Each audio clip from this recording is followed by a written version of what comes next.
stojimo v muzejskem parku v Bistri, ki pa to ni vedno bil. Včasih je bil tudi ta del Bistre pozidan in so tukaj stale neke take stavbe, zelo zanimive. O njih pričajo še vedno ostanki teh stavb, ki se skrivajo tukaj pod tlemi.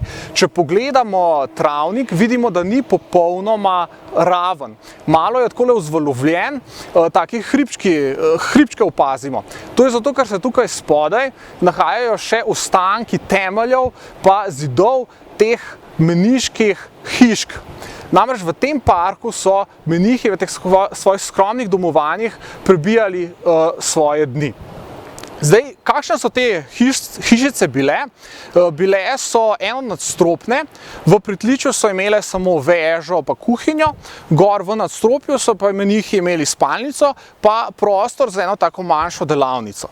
Vsak od menihov se je namreč ukvarjal z eno tako za sebe značilno obrtjo.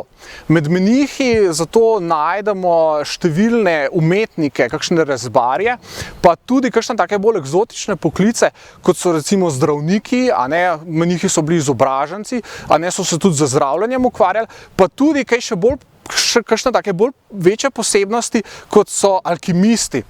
Alkimisti so v srednjem veku poskušali iz različnih materialov, ogla in tako naprej, so poskušali izdelati zlato ali pa srebro. In tudi take smo našli tukaj med menihi v Bistri. Na koncu parka, onkraj travnika, pa opazimo tudi ribnik. Zakaj so imeli v Bistri ribnik? To pa zato, ker so sami menihi po dieti bili vegetarijanci. Oni niso smeli jesti mesa kopenskih živali z 4 nogami. Lahko so pa od živali jedli ribje meso.